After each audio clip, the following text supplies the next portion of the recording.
Case Review, Private Residence, Southern Wisconsin. Synopsis. On May 23, 2008 at approximately 6:30 p.m., 4 of the Wausau Paranormal Research Society investigators came to investigate the client's residence in southern Wisconsin.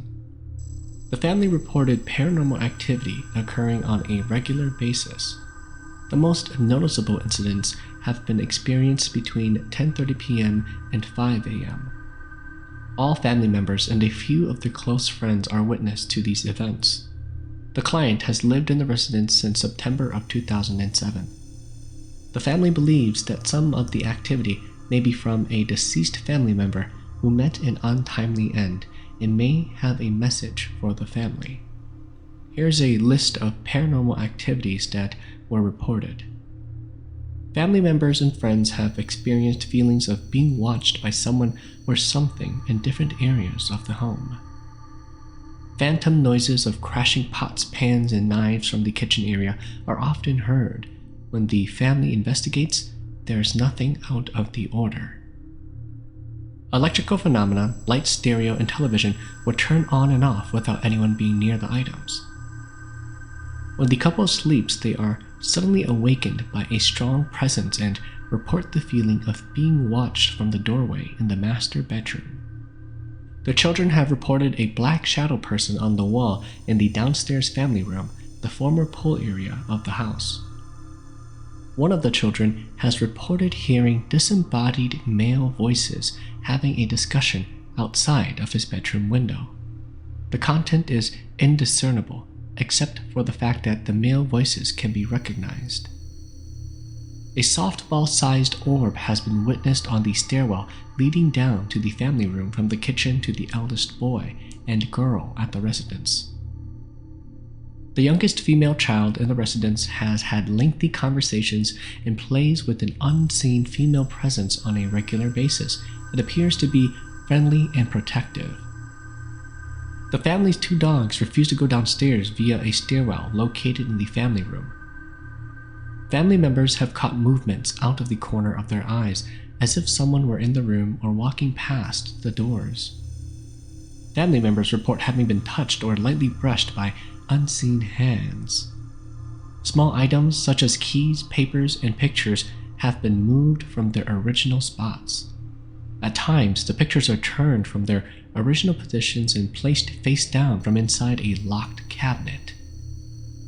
One family member witnessed an apparition of a former family member, now deceased. The deceased family member was seen standing in the front yard, looking into the living room window. She appeared in the custom Harley-Davidson jacket and same pair of jeans which she was dressed in at her funeral in 2005. When the family member looked again, she had disappeared. The children reported that they locked the doors prior to going to bed and have often found the same doors unlocked and sometimes wide open when checked later. It should be noted that the deceased family member was buried with a house key. Here are the investigation results. Our investigators used the following equipment: natural and tri-field EMF meters, thermal temperature probes, digital cameras, digital voice recorders, analog Geiger counter, and a notepad and pen for sketching the layout of the home. The clients gave us a tour of the home and had a brief explanation of the paranormal activity that has been experienced by the family. Prior to the beginning of the investigation, baseline readings, measurements, and temperatures were taken. The first floor areas recorded temperatures between 60 and 68 degrees. EMF and Geiger counter readings registered as normal. The only fluctuations recorded were near the electrical outlets and appliances in the home. EVP sessions were conducted throughout the home by the 4 investigators. In the master bedroom, 2 EVPs were collected. The first was a whispered, "Hello?" in response to a question asking, "Is there anyone here who would like to speak to us?" We received a second response in a woman's voice stating, "I touched your hand." This was in response to when an investigator had asked if someone had touched their hand. 2 of the investigators have also captured 2 EVPs in the family room. The first whispered, "Do it," and the second was a resounding, Sigh. Photographs were taken of all the areas with digital cameras. An interesting photograph was captured in the kitchen facing back towards the dining room doorway. The photograph revealed a black silhouette of what we believe to be a woman leaning against the frame of the doorway. The investigator who snapped the photo believes it may possibly be the deceased relative. The investigators had personal experiences in the master bedroom of the home. The deceased family member was in this room prior to passing away. Some of the investigators reported being touched multiple times on the face and arms, commenting, "It felt as if spiderwebs were hanging down from the ceiling." The sensation was also described as if someone was just barely touching the ends of the hairs on your face and arms. Conclusion of the findings. After reviewing all case materials, including photographs, EVPs, and eyewitness accounts, there is definitely an elevated level of paranormal activity occurring at the residence which chooses to interact and communicate with the family members. I believe a second investigation of the residence is warranted. We would like to shoot video of the master bedroom and the family room in more controlled conditions. So I know this is not a Hmong group, but this is a actual legit group of people that are based in the Wausau, Wisconsin area. They have an actual website, so if you just type in the name Wausau Paranormal Research Society, they'll show up somewhere on there.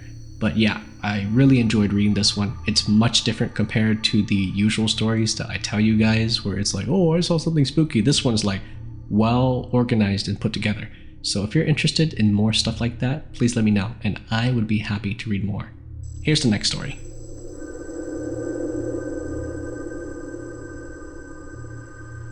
Back in the old days, suitors would often walk across jungled hills and valleys to other villages just to whisper to their lovers at the bedroom walls. The activity was so addicting, many had chosen to go alone. Many of them took their silvery, manually sewn blankets with them so that they could cuddle outside the walls in the chilly nights, dreaming away with the sweet whispers. And they were always sweet, never bitter, by the way. But all must try to brave the night home before the roosters start crowing and before the elders got up to find them. Everyone was too timid to be seen while courting. The road back home was always in the dark and not always friendly. Stones had been thrown onto the pathways by unknown apparitions. Tall white figures stood on the road, but within an unreachable distance. Babies had cried on the sides of the roads, and other skillful moves resulting in many suitors having to slaughter chickens to call their souls back via traditional ceremonies. Well, this one suitor had his old rugged blanket with him one evening on his way back to the village after whispering romance with his girl. Somewhat dark into the early morning, he could not see much, but while on the road in the deep jungle far in between the two villages, the suitor began growing goosebumps. What he was hearing was the most unusual of all the ghost pranks that he had ever heard of. This one didn't stand up as a white figure. It did not throw stones. It did not scream like a baby or a helpless, ill, or hungry person. Rather, it just came down from the higher elevation and stormed down the jungle, cracking twigs and branches and rustling leaves like a burning tornado. The suitor stood quiet on the dirt road with his blanket over his shoulders as the rustling came closer and grew louder from the north side, the higher side of the road. Then the branches on the trees right by his side shook and swaying like a wavering coconut tree. The earth trembled as the rustlings halted in silence right on the edge of the road within just a few feet from where the suitor was standing. The suitor could feel his feet shaking and weakening. Many in this tense situation would have dropped their pants and lost their souls. But he managed to raise up his blanket over his head, holding the blanket high in his hands as he faced the rustling spot in the dark.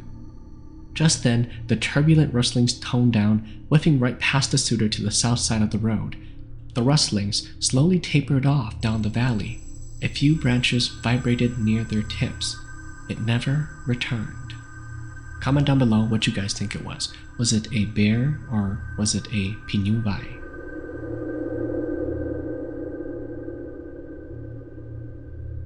For me, I've had a few encounters, but I don't think I've ever seen an actual figure in front of me. I've caught at the corner of my eyes what I thought was a white or black figure, but when I look again, nothing.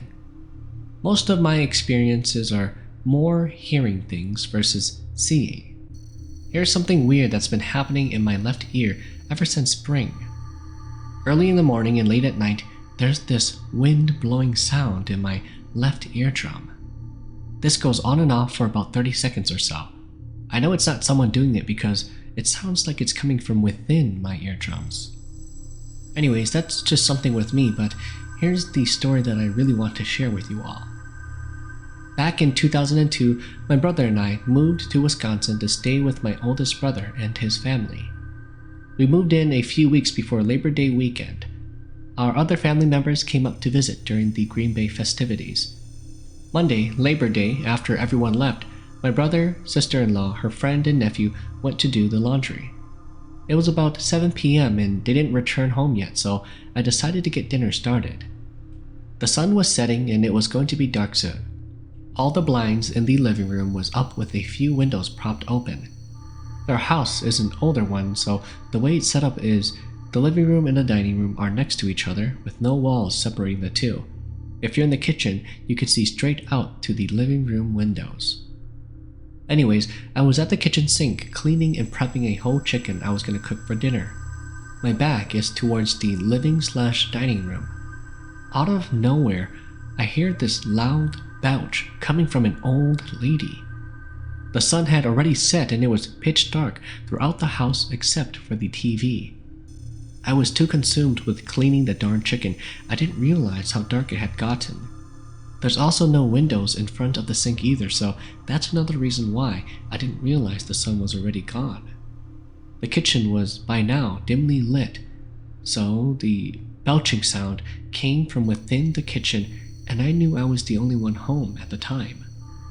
I looked over and realized that the big kitchen window was also propped open, so maybe that's where the noise was coming from. I kept my cool, although my hairs were literally standing up. I managed to walk throughout the dark house, turn on the living room light, and close the windows and roll down the blinds. Luckily, after that, everyone returned home shortly. Let me give you some quick context. My sister-in-law was telling me how she thought her nephew's deceased paternal grandma is always with him because he keeps telling them that he sees an old lady hanging around. Well, one day they were sitting around the dinner table in the kitchen and her nephew was sat facing the window. All of a sudden, he started to cry. They asked him about what happened and why he was crying, and he said that there was an old lady outside the window. She kept on telling him to go to the window. During this time, they were in the middle of renovating the kitchen, so there were no curtains or blinds, just a big window. Anyways, when my family got back, I told my sister-in-law about what I heard earlier in the kitchen. Her friend, who was with them, is a big scaredy cat, so she goes, "Oh my gosh, you didn't tell them about this house?" My sister-in-law had this guilty look on her face and said, "Okay, I'll tell you guys about this house, but we have to go somewhere else." We ended up at Applebee's that night. My sister-in-law began to tell my brother and I stories about the house and their family's various encounters. The house used to be her parents before they got divorced.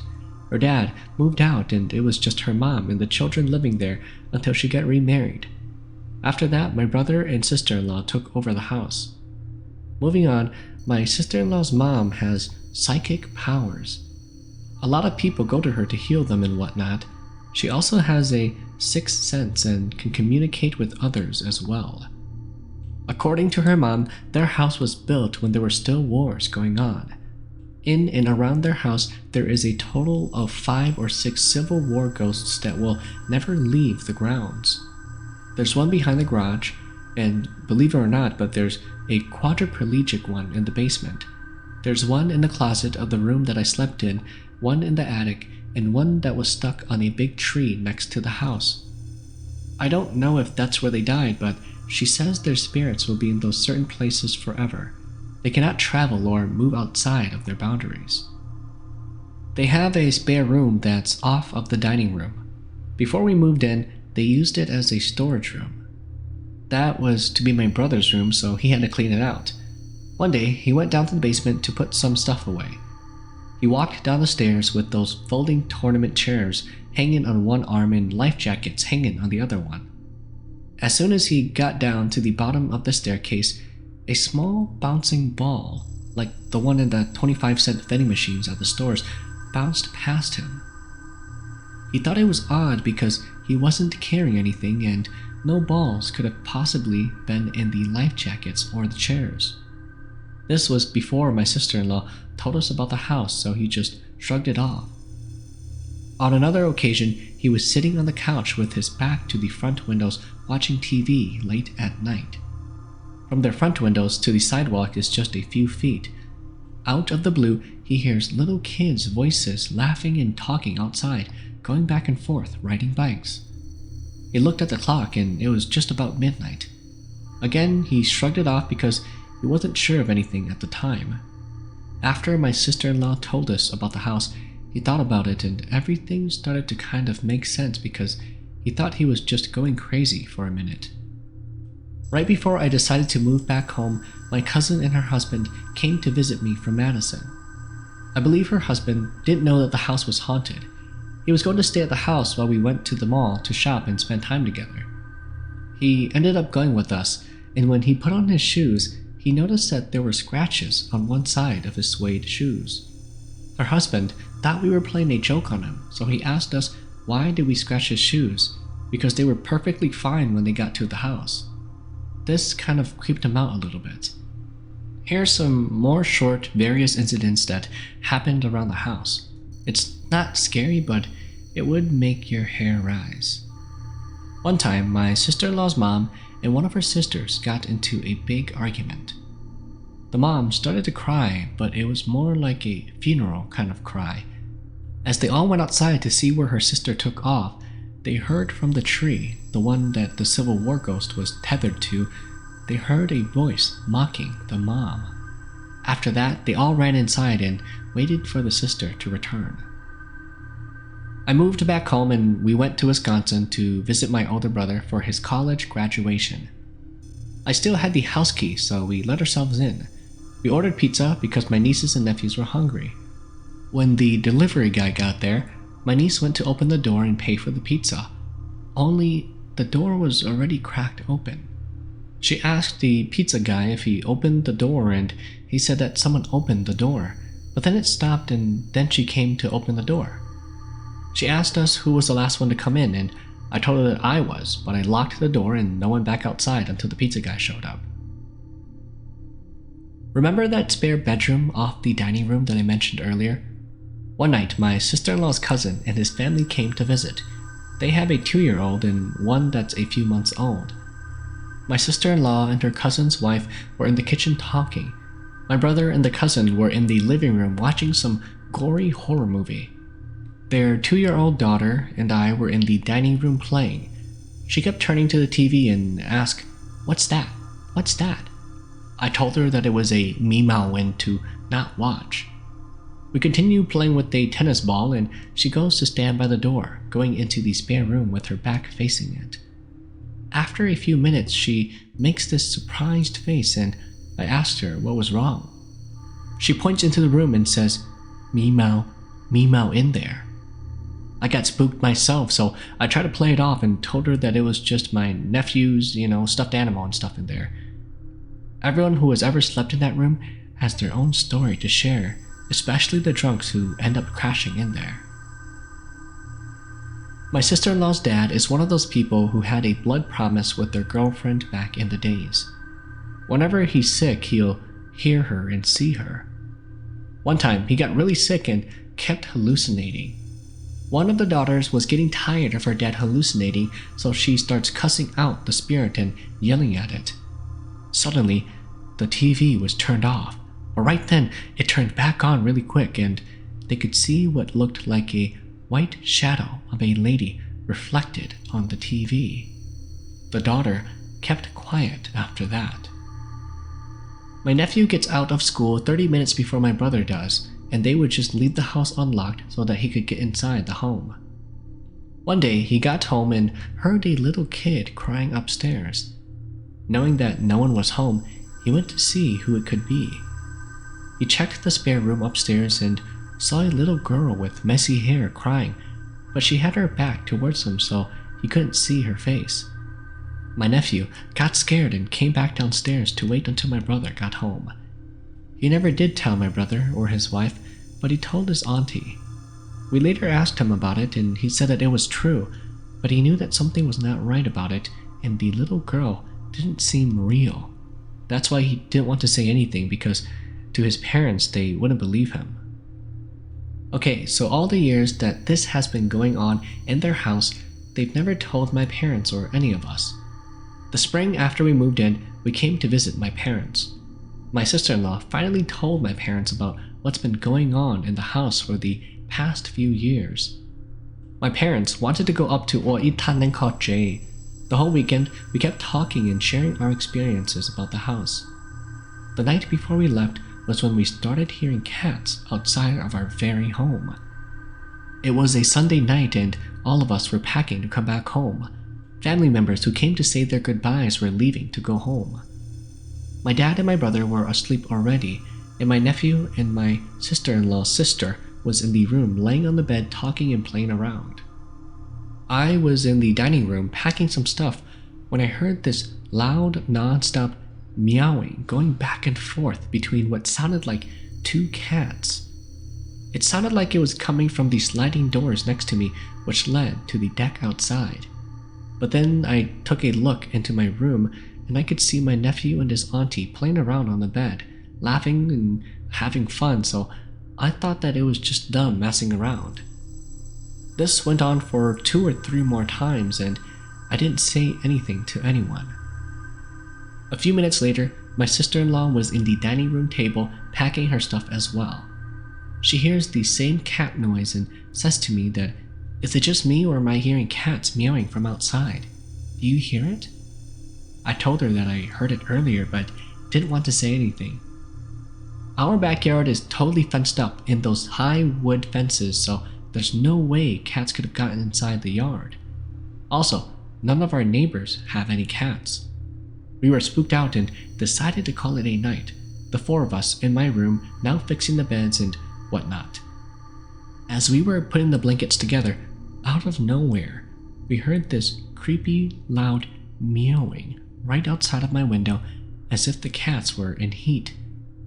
Everyone dropped what they were doing and jumped on the bed, and no one dared to move.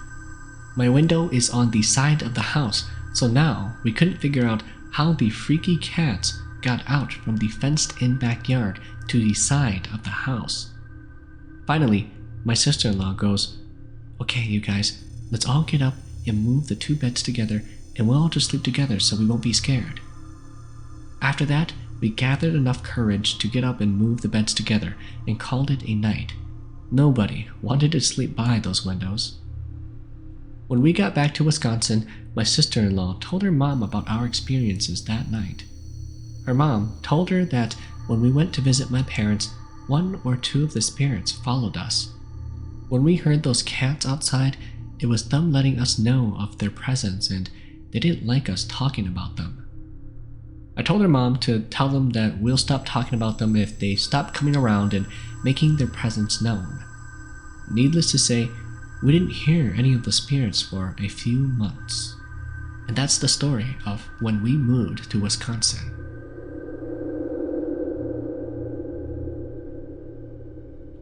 During my father-in-law's funeral and after the visitation, we go to church, so the funeral was closed after 9 p.m. Late at night, we were all sitting around the living room, sharing memories of my father-in-law and then ghost stories. As we were sharing spooky, scary stories, all of a sudden, one of the aunts jumped up and freaked out. She was terrified and almost took off running. We looked at her direction and there she stands with my mother-in-law, hair all messed up, high as a beehive, trying to adjust her eyes to the light and not say a single word. My mother-in-law's house has spirits living in there. Our nieces and nephews have pointed them out. I refuse to be in that house alone by myself. And not only that, nowadays, Even my mother-in-law refuses to be in the house all alone by herself. When she comes home to the house and there's nobody inside, she'll literally walk super fast and stay outside, waiting until somebody got home.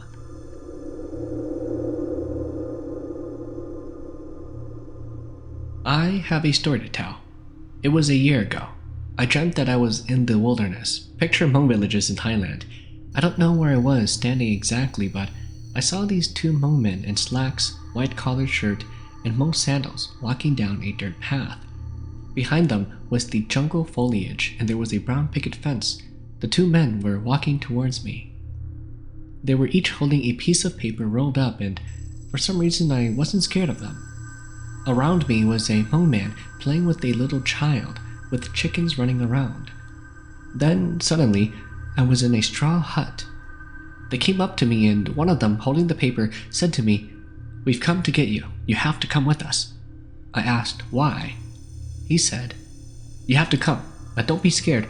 You're not the only one we're taking with us." For some reason, I wasn't scared, but I cried, and I replied, "But who will take care of my dog?" He said, "Don't worry, your mom will take care of your dog, and she loves your dog. You have nothing to worry about." Then I thought of my mom and said, "But I want to get to say any goodbyes. I want to see my mom." After this, I cried some more and yelled at them and told them that I wouldn't go because they will not know until I'm gone and it's too late and they won't be happy if I leave, stuff like that, yada yada yada. The man with the paper said, "We have papers for you and it says that it's time for you to go, so it doesn't matter if you don't want to go with us, but we're gonna take you." So after that, I told them to give me a piece of paper and pencil so I could write to my family a letter to tell them that I was leaving. The other man gave me a piece of paper and pencil. I tried to write "Dear Mom and Dad," but all I got was "Dear," and then the pencil would not write anymore. I was angry, mad, and frustrated. I cried and let out a very loud cry. I threw the paper and pencil down and stomped my feet and said, "I'm not going. I can't even write on the stupid paper. Give me a working pen." The man that was holding the paper said, "Well, we don't have another one, but alright, tell your family that you're leaving and we'll come back in 2 days for you." Then they showed me to their next stops and what girls they were going to pick up next. Each place that we stopped by, the girls' faces flashed right before my eyes as they showed me who they were and where they were. After that, I woke up from my dream and I was thinking, what a weird dream. I went to work and then came back home, and I finally felt a little scared and told my sister-in-law about my dream. She told me that I should tell my mom because she's been acting kind of weird lately. I went to the living room and told my mom my dream. She asked, "So, did you write the letter?" I told her no. I told her that I was willing to go, but I couldn't write that stupid letter, so I refused, and they told me that they would come get me in 2 days. She asked if I knew those people, and I said that I didn't. My mom said that it was a good thing that I couldn't write anything. She said that a few days ago, she asked our ancestors for help because she knew something bad was going to happen. She tied a red and white string on my right wrist, and my dad tied one on my left and said a few words. The next day, she called everyone in our family over and had us drink something. She told me to never take the strings off, and I never had. But after this, I didn't dream for a good 3 to 4 months. She said that if it's like this, then it means that it had worked.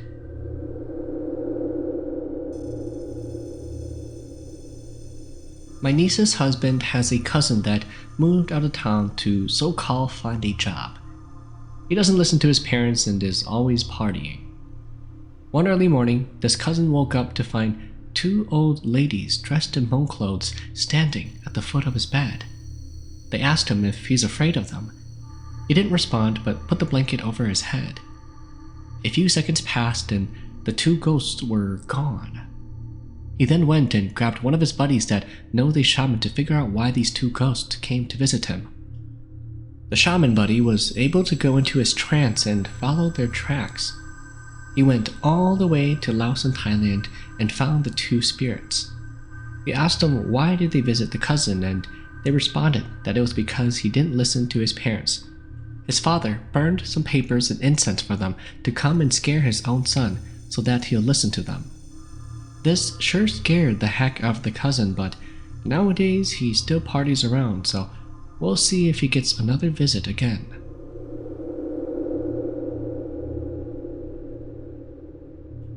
Years ago, when I was in my teens, I'd say around 16, I went and slept over at my buddy's house. His family lived in a double-wide trailer in an area with several Hmong families surrounding the area. It's kind of like a trailer park, but out in the boonies too. Several of the houses were owned by Hmong people, and those are also haunted. The area they lived in is weird because no matter which way you take to get there, you always have to pass by these cemeteries, 2 of which are haunted. Anyways, their house was at the front towards the road. One side of the house had neighbors, but the other side had nothing, just an open, huge field. So basically, there were no neighbors to one side. Towards the side that had no neighbors, there was also a cemetery about a quarter-mile away. The Hmong people there have heard weird and unexplainable things going on late at night. It was me, my buddy, and his little brother, and their brother-in-law. All of us stayed up late and were just chilling and telling ghost stories. His bedroom had one window, and the window is facing the direction of the open field and cemetery. We'd go out the window to smoke and stuff and, be minyolai, but after we came back in the room, a few minutes later, we heard a loud growl right outside the window. It was a growl that no animals in the area makes. Hell, it didn't even sound like it came from an animal, more like a large beast of some kind. And no, there's no bears or anything there, no large animals. The biggest animal in that area are deers, and deers don't growl. Anyways, it scared us and we all just went to bed. The growl though, I can't ever get it out of my head. It was loud, it was so loud you could feel the vibration of it in the room, almost as if you could feel the breath of it when it growled. Here's another experience that happened to my older brother. At one time, we lived in a house completely secluded. Our neighbors were hundreds of yards away and separated by woods. I guess you could say it was also out in the boonies. My older brother was home alone one night and heard what sounded like babies crying outside. He got so scared and turned on all the lights in the house and went and got a .22 rifle. At the time, it was our only gun. He sat and listened to it for a few more minutes, then it finally hit him in the head that it was cats fighting. He went outside and saw our cat, which was a big, strong, healthy cat, fighting with another cat. The other cat was all black and was 2 or 3 times the size of ours. He shot and killed the black one. When we got home, he explained to us what happened. He said that it was a panther and we didn't believe him. We went to see it too. It was dead and near the edge of the woods. I'm not sure what it was, but I definitely saw what looked to be a big cat, 2 or 3 times the size of a regular one.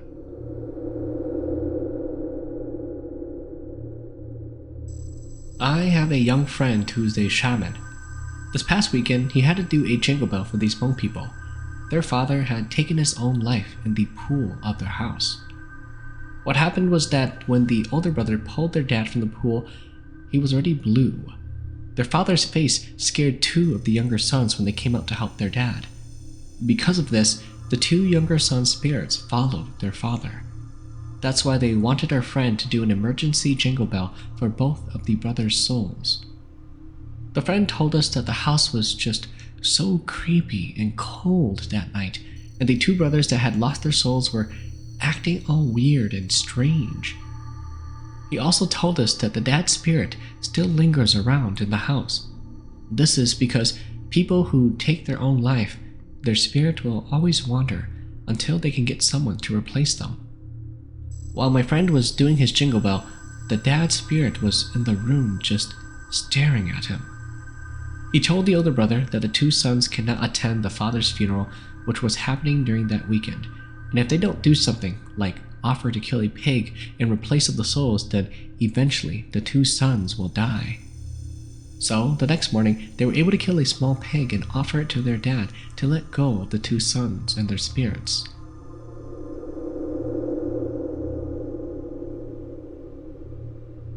Everything here happened within a 2-month span. My older brother and sister-in-law moved out of the house to an apartment. Well, since there's an open room upstairs now, my dad wants me to sleep upstairs and change my downstairs room into a guest room. I was excited to get a room upstairs, and it has a balcony so I could smoke outside much easier. A few days go on and I get settled in the room. It was about the first week of school starting in 2010, so I had called my girl that night and was talking to her about school and asked if she had everything that she needed. As I was facing the wall talking to my girlfriend and the balcony door behind me, I could feel this cold rush of air going through my back. This made me jump a little bit, but I discarded the incident and kept talking away on the phone. It was now close to 12 midnight and I felt that rush again. This time, I decided to turn around and take a look to see who it was. There was no one, just my computer desk and the back of the chair. Well, my girlfriend and I talked some more and I kept on getting this feeling that someone was right behind me, so I turned around and the chair this time was facing towards me. I didn't think much of it, and when my girlfriend had to go to sleep, I turned back around to turn off the lights on the desktop and the chair was now facing my laptop. This scared me a little bit, but I assumed that it was a mechanical failure on the chair. But nope, the next day, I couldn't do the same thing to the chair to make it spin without me physically sitting there. Another day goes on and I finally got too scared and bunked with my little brother. I never told my parents because they're too stubborn. They said that they already did a jingle bell for my brother and sister-in-law, so they don't want to do another one. They said that there shouldn't be anything in the house because they oneng already and have some protection and some red corn hanging outside the doors. My room upstairs was diagonally across from my parents'. When I told my sister-in-law about what I experienced, she says that at night, someone would be trying to open her closet door and mess with the baby. Not only this, but at around 2 or 3 a.m. in the morning, I would wake up for no reason and not feel tired, but I would hear their baby boy cry. My older brother doesn't have any experiences in this room because he works third shift. And my little brother, well, he's deaf so he can't hear anything. I decided to ask my oldest brother, who is a shaman in training, and I asked him what was going on and why was I haunted. He blew on the incense 3 times and then told me that it wasn't me but instead my mom. He said that I would get more scared if he mentioned it and said that it looked like I was going to pass away in my bed. My brother said that since my room has the balcony door, that's where bad spirits enter, and that's why I experienced so much stuff. The spirits also like to wander around my room, and that's why we hear things open and doors closing and stuff. My brother tied a string on me so that it couldn't touch me, and so that way it wouldn't stay in the same room as I was.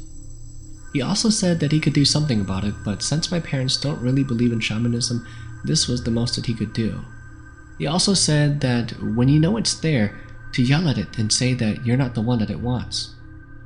It's been a little bit over a month now, and my parents are going to Laos to fix my mom for some reason. The night before they left, one of my brothers left his car keys in his apartment and got locked out.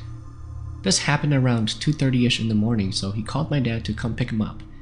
It was about 3 a.m. and I was kind of scared to go pick him up with my dad, but I sucked up all the courage to go. When I got outside to the porch, there was 2 black cats sitting on the street looking at our house. It was creepy because my car was next to them, and when I walked by, they just kept looking and ran off. Later that day, after my parents left, I went over to my eldest brother's house again to see what those cats meant, and he said that if it wasn't for the string that he tied, they would have taken me. As of today, you could still hear noises like someone walking upstairs, and there would be cold areas in my house.